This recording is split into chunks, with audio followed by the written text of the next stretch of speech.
요즘은 별로 그런 중요성을 많이 느끼지 않지만 옛날만 해도 족보를 굉장히 중요시 여기던 때가 있었습니다. 지금도 유교 문화에 영향을 받은 사람들은 여전히 족보를 굉장히 중요시 여깁니다. 저도 어릴 때 어른들이 모이면 족보를 꺼내놓고 우리가 어느 왕의 몇 대 손이다 그것을 가르쳐 주면서 또 다음에 사촌, 팔촌까지를 막 보여주는데 하나도 모르겠더라고요. 아주 어릴 때 여러 번 족보책을 꺼내놓고 이야기하셨던 그런 경험들을 보고 있습니다. 그런데요, 옛날에는 족보를 거의 신성시 여기다시피 한 적이 있습니다. 족보를 그냥 펴는 게 아니고 일단은 마음가짐을 정리하고 정한수 떠놓고 또 절을 하고 이렇게 해서 족보를 보고 그런 사람이 있더라고요. 지금은 없겠지만 그만큼 족보에 대해서 중요시 여긴다는 증거겠죠.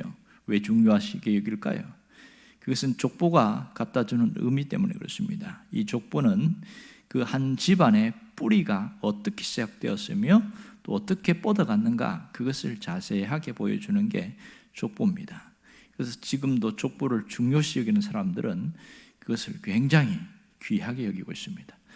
우리나라에도 박물관에 족보에 대한 종류가 한 상당히 많은 책이 쌓여 있다는 얘기를 제가 들은 적이 있습니다. 오늘 여기에 창세기에서 족보가 나오는데 11장에 셈의 족보와 이어서 데라 족보가 나오고 있습니다. 일단 바벨탑 사건 이후에 셈의 족보가 어떻게 흘러가는가 하는 부분을 보여주고 그 다음에 데라의 족보가 납니다. 좀 더 거슬러 올라가자면 창세기 4장, 5장에서 특히 5장에서 또 한 번의 족보 이야기가 나옵니다. 아담의 족보가 나오죠. 가인의 족보도 나오고 그러다가 이 창세기 뒷부분에 나오면서 노아의 아들들의 후손 이렇게 해갖고 또 이야기 나오고 계속 성경은 족보 이야기를 참 많이 하고 있습니다. 이 족보를 히브리어로 톨레도트 이런 중요한 단어를 쓰고 있다는 얘기를 했습니다. 족보, 계보 이런 표현인데 구약의 이 창세기만 해도 무려 한 10가지의 족보가 계속 나타나고 있습니다. 마지막 47장에 가면 야곱의 족보로 이렇게 끝내고 있는데 왜 이렇게 복잡한 이름을 그렇게 반복하는가? 그 얘기를 지난번에 한번 한 적이 있습니다. 오늘 그 중에 반복되는 것 같은데 셈의 족보는 뭐고 데라의 족보는 뭐냐 이런 생각들이 되어집니다. 자, 셈의 족보는 어디입니까? 저 위에서부터 아담의 후손 중에 셋이 나오죠. 셋에서부터 셈까지 이어지는 노아까지 이어지는 족보가 10대 이렇게 해서 정리가 되어지고 그리고 데라 족보는 셈부터 이어져서 데라까지 오는데 또 10대 이렇게 10대 10대 이렇게 끊어서 이렇게 나오고 있어요. 그러면 여기서 데라의 족보에서 제일 먼저 26절에 뭐라고 그러냐면 데라가 아들을 셋 낳았다 그래요. 아브라함과 또 나홀과 하란을 낳았다 이 얘기를 하고 있습니다. 언제 낳았을까? 그것은 정확하게 모르겠지요. 그러나 장소는 정확하게 나옵니다. 갈대아 우르 땅이다. 자, 우르가 어디입니까? 바벨탑 사건이 있었던 곳이 우르 땅이거든요. 거기에서 그러면 이 데라가 했던 직업이 뭐냐? 여호수아 24장에 보면 우상을 만드는 그런 직업을 갖고 있었습니다. 그러니까 우상을 만드는 직업이니까 돈은 좀 많이 벌을 수 있겠지요. 그러니까 아브라함의 후손이 처음부터 굉장히 순수 혈통이고 아주 특별한 믿음의 사람이고 그렇게 생각하지만 그 아버지와 함께 일을 같이 했단 말이에요. 그럼 우상을 만드는 일을 함께 하다가 다시 하란으로 이주한 이야기를 여기서 하고 있습니다. 지금 모든 이 데라의 족보의 초점은 어디로 향하고 있습니까? 아브라함에게 향하고 있습니다. 성경을 좀 아는 사람 그리고 교회를 다니는 사람은 아브라함이 누군지 잘 압니다. 아브라함이 누굽니까? 이렇게 물어보면 믿음의 조상요 이렇게 이야기합니다. 그만큼 이 아브라함은 굉장히 성경에서 중요한 위치에 있는 사람이다. 그것을 잘 보여주고 있지요. 오늘 이 데라 족보의 특징이 있는데 그게 뭐냐면 대략 한 두 가지로 정리될 수 있습니다. 하나는 이 데라 족보는 셈의 족보의 마지막이면서 그 다음에 새로운 이 아브라함의 역사의 새로운 출발점이 되는 그것이 특징이고, 또 하나는 인류사에서 선민사로 넘어가는 교량 역할을 한다, 그렇게 볼 수 있습니다. 어려운 표현을 썼는데요. 일단 인류사라는 것은 이 가인의 계열과 또 셋의 계열 전체를 인류사라고 그러고, 그렇게 창세기 오늘 11장까지 올 때는 다 족보를 이야기를 하다가 그 다음에는 12장부터 아브라함 이야기에서 계속 아브라함과 이삭과 야곱과 요셉 뭐 이런 식으로 그 사람들만 이야기하고 있어요. 그 중심에 누가 있냐? 아브라함이 있다.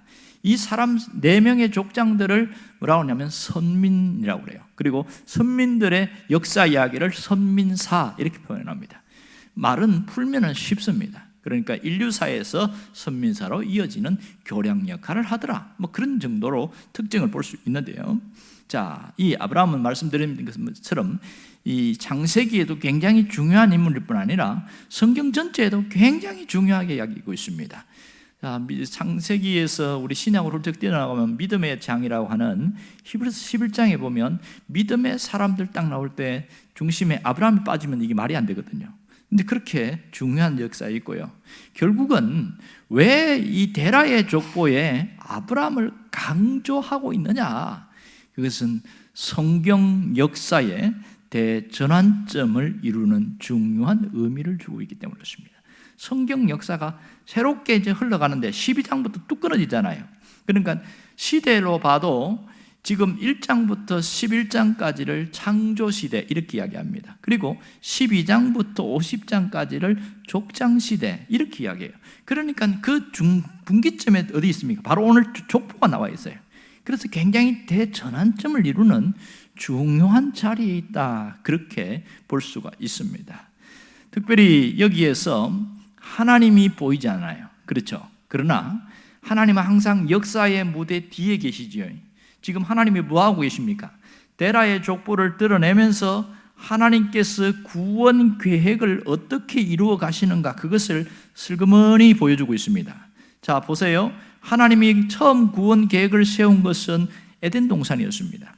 그러나 우리가 알듯이 에덴 동산에서의 하나님의 구원 계획은 아담의 범죄로 인해서 실패로 돌아갔어요. 그리고 또 한 번 하나님이 새롭게 구원 계획을 이룬 게 뭡니까? 노아의 가족들이었습니다. 그래서 뭘 했습니까? 방주를 만들었잖아요. 그리고 수억의 사람들이겠죠. 아마 어마어마한 사람들을 홍수로 쓸어버리고 노아의 가족들로 새롭게 시작을 했단 말이에요. 이렇게 하나님이 시작을 했는데 뭘 만들었어요? 바벨탑을 만들어버렸잖아요. 그러니까 끊임없이 인간의 이 범죄한 타락한 범죄의 속성들이 계속 이어져 오는 거예요. 이렇게 해서 실패로 연속되는 것처럼 보이지만 하나님의 구원 계획은 계속 이어진다. 누굴 통해서? 아브라함을 통하여.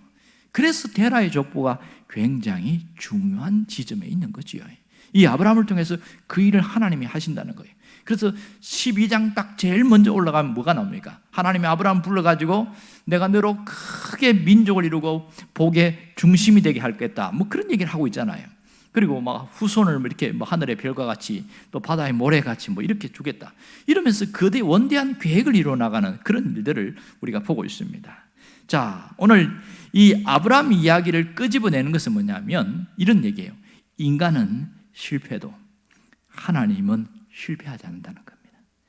인간은 눈앞에 모든 현실 속에서 절망이고 끝났다 이렇게 되어지지만, 그러나 하나님은 그 속에서 또 새롭게 뭔가 새롭게 구원을 이루어가는 소망적인 일들을 만들어 나간다는, 이것을 누굴 통해서 보여줘요? 아브라함을 통하여 보여주고 있는 것을 볼 수 있습니다. 자, 오늘 여기에서 하나님이 보인다면 정말 성경을 잘 본 겁니다. 사실은 그냥 보면 보이지 않아요. 이 모든 계획의 흐름 속에 하나님이 지금 아브라함을 통해서 누구를 만들어내고 있습니까? 더 뒤에 다윗이 나오게 만들었어요. 왜 다윗이 중요하죠? 다윗이 있어야 예수 그리스도가 탄생하니까. 이게 지금 어디에 나옵니까? 마태복음 1장에 족보에 나오는 얘기잖아요. 마태복음 1장에도 아브라함이 굉장히 중요한 위치에 있습니다. 이렇게 큰 징검다리를 거쳐서 하나님이 구원 계획을 어디까지 가냐면 예수 그리스도로 이렇게 이어지게 하는 그 과정에 우리가 오늘 창세기의 데라의 족보를 보고 있다는 사실입니다. 자, 결국은 하나님은 아브라함을 누구로 썼어요? 구원의 도구로 하나님이 사용하셨다. 이걸 알 수가 있죠. 자, 오늘 여기서 하나님은 우리의 인간사에 하나님이 뒷짐지고 계시는 분이 아니고 개입하시는 분인 걸 알아야 됩니다. 세계 역사나 또 개인의 역사 속에 뒷짐지고 있지 않습니다. 그걸 우리가 알아야 돼요. 하나님은 내 삶 속에 어떻게 일하시는가 잘 안 보여요. 하나님은 때로는 이 세계 역사가 거꾸로 뒤집힐 때 하나님 어디 계실까 그런 얘기를 참 많이 합니다. 여러분 일제시대 때에 36년 동안 고통을 받으면서 제일 많이 죽은 사람이 기독교인이래요. 왜냐하면 기독교인들은 이게 이 세뇌가 안 된다는 거야. 그래서 일본에서도 이렇게 지배할 때에 창씨 개명도 하고 뭐 별짓 다 했잖아요. 그런데 기독교인들을 죽여야 된다는 거예요. 그렇게 하면서 그렇게 왔는데, 그러나 보세요. 공산주의들이 밀려오면서도 또 기독교인들 죽이고. 왜 그런 줄 아세요? 기독교인들은 하나님을 중심으로 이렇게 서 있다 보니까 그들의 사상이 주입시킬 수가 없다는 거예요. 그래서 계속 멸망시키려고 하려고 했지만은 하나님이 그래도 다시 하나님 바꿔나갔잖아요. 그러나 그 현장에 있는 사람들은 정말 하나님이 어디 계신지 모르겠다. 그렇게 할 만큼 고난과 고통의 세월이 있었습니다. 자, 보세요. 우리 개인사도 마찬가지예요.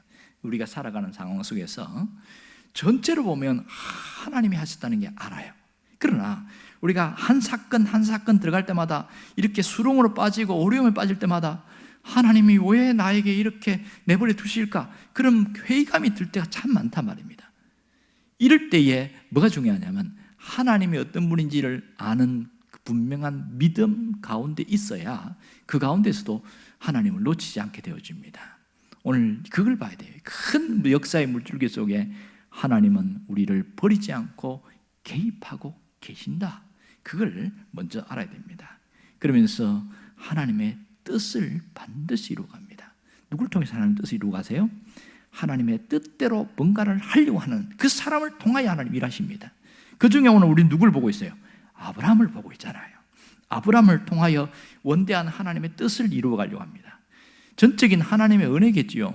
아브라함이 특출하게 뭐 대단한 믿음이 있고 독특한지는 성경은 이야기하지 않습니다. 그를 선택했을 때는 전적인 은혜예요. 우리를 선택했을 때 뭔가 하나님 앞에 내세울 대단한 게 있어서가 아니고 그냥 하나님이 나를 특별한 은혜로 뽑으신 거죠. 거기에 우리는 감사하고 감격하면 되는 것입니다. 자, 오늘 여기서 놀라운 게 하나 발견할 수 있는데 29절과 30절 보면 특이한 게 하나 나와요. 함께 읽어봅시다. 29절부터 30절까지요.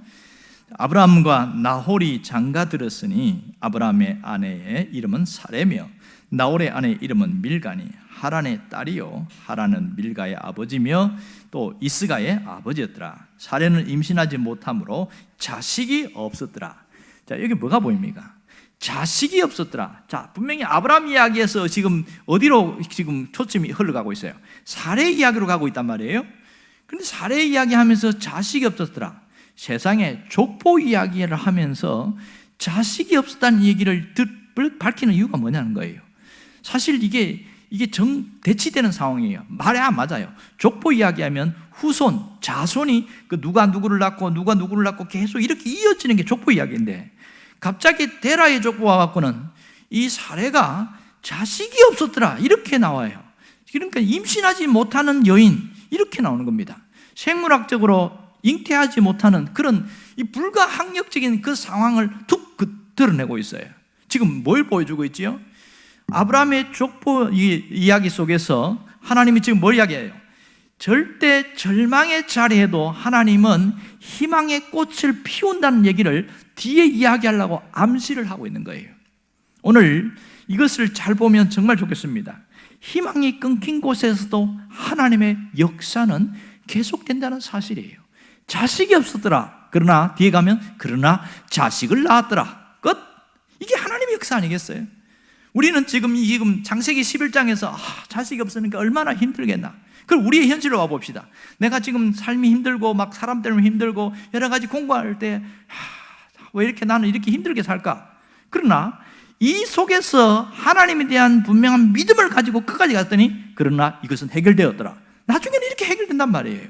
이걸 볼 수 있어야 돼요. 이걸 뭐라고 그러냐면 역사를 바라보는 눈, 관점, 가치관, 시선 이렇게 표현합니다. 이게 대단히 중요한 거예요. 오늘 절망적인 환경 속에 있었지만 하나님은 그 속에서도 희망의 꽃을 피워나간다는 겁니다.